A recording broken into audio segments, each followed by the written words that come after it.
Okay, we're caught up. A lot of good questions. Appreciate that. A lot of good stories, Raphael. I want to, before we wrap up prior to lunch, I want to do two things. I want to talk about making an offer, how that happens, and then I want to set up the parameters of this PAR exercise.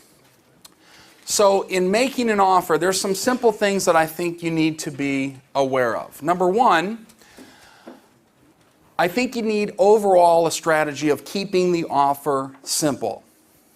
If you make an offer complex, chances are the seller is going to say no because they don't understand the offer. So I think it's important to keep that simple. Number two, I think you need to kind of have sincerity within that offer, either brought through your broker or agent or yourself. Keep in mind that terms, again, are as important, if not more important, than price. Sellers are motivated by price. Buyers should be motivated by terms. A good example of that is that deferred maintenance credit. Now, I get the fact that everybody here looks for properties at a discount, but again, don't just look at price. Find out ways in which you can drive net operating income due to lower rents than the market are giving, or maybe higher expenses than normal, or stuff that you can go in and reduce, like submetering the building for water, for instance. Negotiate only with the decision makers. I learned this pretty early on in my sales career. I remember the first sales call I ever went on. Now, some of you that I know personally are here and they've never heard this story, so I'm going to risk embarrassment by telling it. My first sales call I ever went on was for a company called Owens Corning. And I left the house. I was a little bit nervous. I was on my own, and I had kind of like Dockers on, and I had penny loafers on. And I get to the Owens Corning building, and I'm sitting in the waiting room, and I'm getting to my guy, and he gets me out of the lobby, and we're walking through the plant. And as we're walking, he looks down at me as we're walking together. He looks down. He's like, "I see you're wearing two different color shoes." That's what he tells me. And I look down, right? Now, normally, that might shock people, like, "Oh my God, I'm going to get sick," or whatever. But I look down, and I look, and I say, "That's right, I am." Just keep it in stride, keep it in flow. And I actually got the sale on that first thing, I think because I was dealing directly with the decision maker, and he, even though I was probably scared to death, he kind of realized that I just went with the flow, I didn't care. And in his mind, I know he was thinking, could this be a new style? Because I was so with it. I was like, that's right, I'm wearing two different color shoes. I'm also wearing parachute pants. Right, Tyler? Where's Tyler? Tyler's not even here anymore, anyway. But I think it's important to deal with decision makers because regardless of what your faults are, if you can deal with the decision maker and really ask questions that are going to give you information so that you can solve their problem. Just like in a sales call, that vendor probably has a problem you can solve. If you can point out the ways that you can solve that problem, regardless of the fact that if you've got two different color shoes on, you can get the sale. Same thing here. When you're looking at multifamily unit properties and you're gathering information, and just the mere fact that that property's for sale, a problem needs to be solved. So you need to be a problem solver. Make sure that translates into your offer. The story about no money down offers, I told you about the first duplex that I ever bought, and I made a severe mistake on it because I had it 100% leveraged. Bank financing and seller financing at 100%. Well, that was a benefit to me at closing because I got a check and the keys It wasn't a benefit 30 to 45 days down the line because I had to pay for expenses and debt service with only $300 coming in for that duplex. So that was an issue. So my point here is it's fine to make no money down offers or make offers that are going to give you more leverage, but it doesn't mean you always should do them. Make sure we're running what formula to make sure we're not over leveraged? Debt service coverage ratio. Remember that one? Net operating income divided by debt service. What to put in your offers to make money immediately? I think for you, you've got to think about contingencies. Everyone has contingencies in their offer, typically, but it's how you use them. That deferred maintenance credit is a perfect example because those results from that inspection are typically used in 3 ways. The first way, never brought up to the seller. The second way is brought up to the seller, but they want to reduce the purchase price. The third way, leave the purchase price alone and give a credit to reduce your down payment. That's what I'm talking about as far as putting things in your offer that makes you money immediately. Because that reduced down payment will give you a higher return on the money you are putting into the deal. Does that make sense to everybody?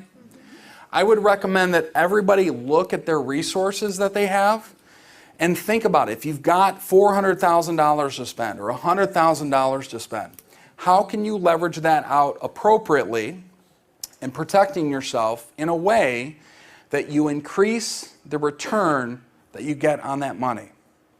All of these things that I'm teaching you is not necessarily for the idea of reducing the money that you're pulling out of your pocket as much as it is to gain a higher return on the money that you are pulling out of your pocket. That's the real key there. Questions? We're good? Chris, real quick. Are we going to go over like more terms that we get to put into the deals? I might do that this afternoon. Sure. Like before 3? Probably 3:15. I'll do that. Oh, you're leaving at 3. That's right. Okay. What I want to do is I want to set up parameters for this PAR exercise. I want to explain what that is. So every time I look at a deal, I put it through this system, and it's called PAR. And the reason I call it PAR is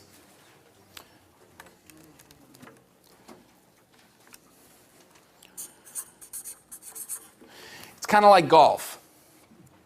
And I'm not probably the best person to be giving golf advice or golf techniques, but bear with me. So let's say that you have a par 4 hole in golf.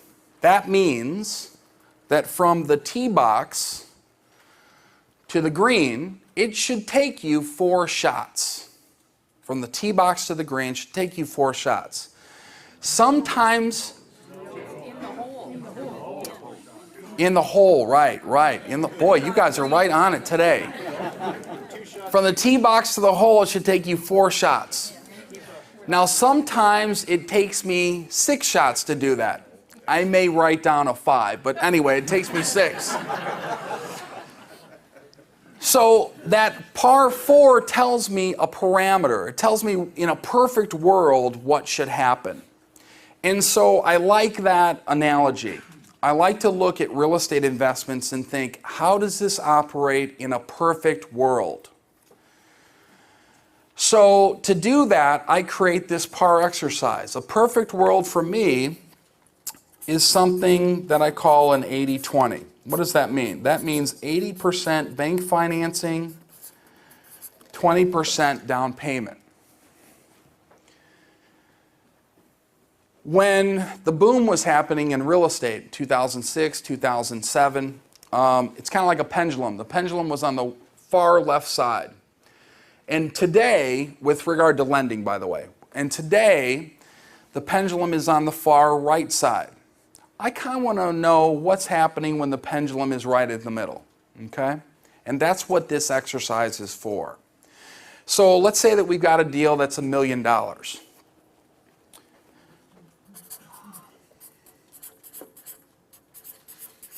I'll take the $1 million and immediately take 80% of it, or 800,000, and want to find out my bank financing terms. For this exercise, Paul, you're with us, right? You're going to be our calculating engineer. For this exercise, what you're going to do, when I read off $1 million, Paul, or whatever the sales amount is, you're going to take 80% of that and work these terms. You're going to work 6% interest, 25-year amortization, and you're going to give me the the annual debt service amount, okay? Immediately when I do that, when I give you the sales price. Are we good? Now, Raphael, if Paul goofs up, I need to have you as a backup. You prepared for that? That's right. Okay, good.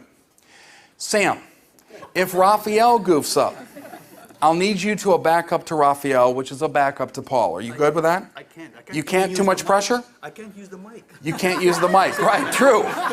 Okay, got it. True. So, Paul, you're going to run debt service on $800,000 at those parameters, okay? That means that we're putting down $200,000 as a down payment. So here's what I'll do, and here's typically what I'll do with each one of these deals in this PAR exercise. When do you want it? The first one, not right now. The first step that I do is I run cap rate. The formula for cap rate, remember, is net operating income divided by sales price. Net operating income divided by sales price.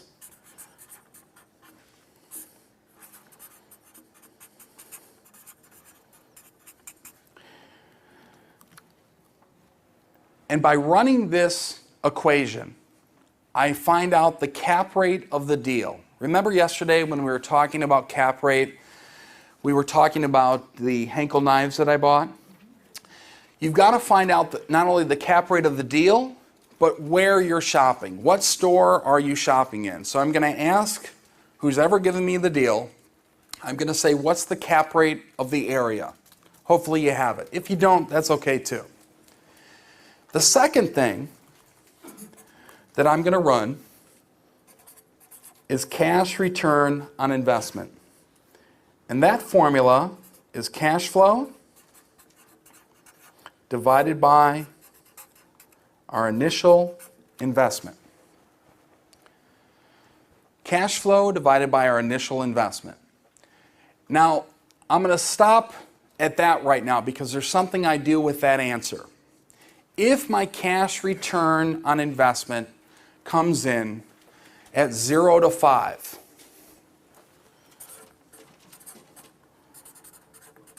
I move on to the next deal. It's that quick.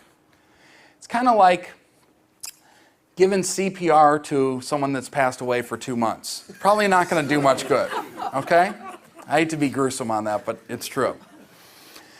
So I move right on to the next deal. I kind of want this target area to be between 5 and 15. When it comes in at 5 to 15 at par, this is cash return on investment, it kind of tells me there's enough substance there to work off of where I can change the deal to get even a better return, but it's not so bad that I'm really going to have to struggle at making this thing work. There's another flip side to that, by the way. When this thing comes in at greater than 15, I proceed, but with caution. And the reason I say that is because sometimes you get into real estate deals that almost seem too good to be true. Has anybody found some of those? Okay, I see some hands up. And this kind of is my set of parameters that tells me what to do. So I will always start with this: cap rate, cash return on investment, and then my answer with cash return on investment is going to tell me the rest. Usually, when I have a cash return on investment that comes in greater than 15, it's telling me something about the property, number one. Number two, I typically go back and look at my cap rate.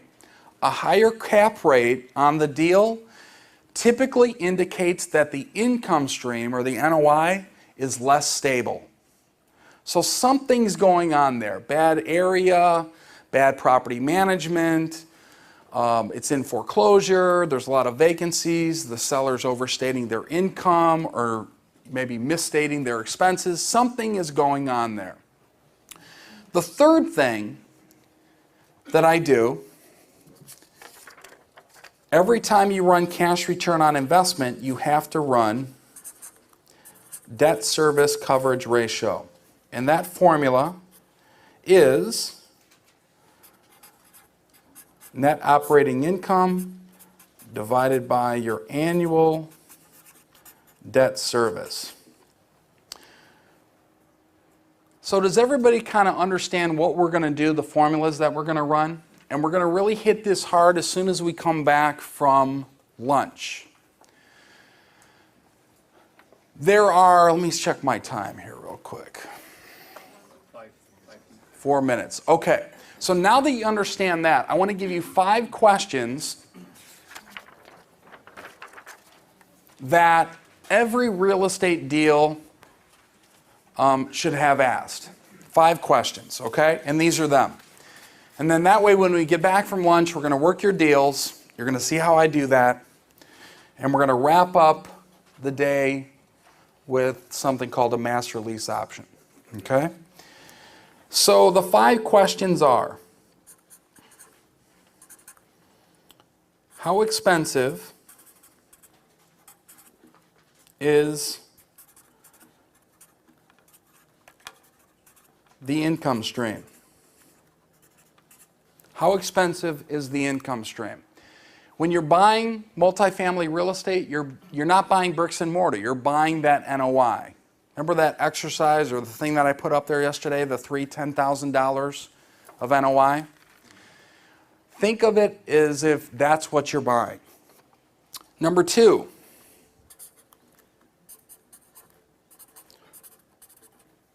how hard is my money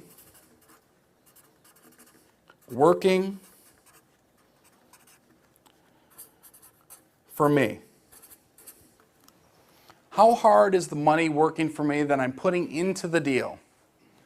So in this case, the 80-20, it would be the 20% down payment. There's no way that you can plan if you're not measuring. You've got to measure progress on that money. There's no way that you can adapt or make changes if you don't know how well that money's performing or how well it's going to perform. Number 3,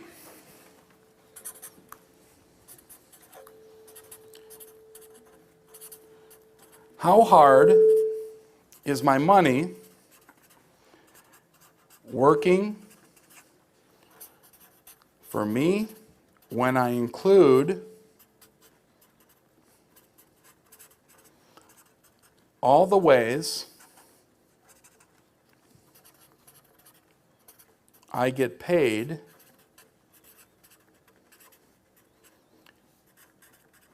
in real estate? Remember, there's 4 ways that you get paid in real estate: cash flow, appreciation, depreciation, and amortization. Those 4 ways. Cash flow is the cash way. The other 3 are non-cash ways. So I want you to consider those 4 ways when you're setting up your partnership, when you're bringing in an investor, and when you're looking at performance. So before I go on to question number 4 and number 5, how do you answer question number 1? With what formula? Cap rate. Very good. The cap rate of that building compared to the cap rate of the market will tell you how expensive or inexpensive that net operating income is. How hard is my money working for me? What formula is that? That's right. Cash return on investment or cash on cash return. The third question, how hard is my money working for me when I include all the ways that I get paid in real estate? How's that answered? With what formula? That's right. Total return on investment. Now, we're not going to run total return on investment in the PAR exercise, but I want you to remember that that formula is your cash flow, sometimes we call that cash after debt service, plus appreciation, depreciation, and amortization divided by your initial investment. Okay? So let's get to question number 4 and number 5, and then we'll break for lunch. Question number 4 is,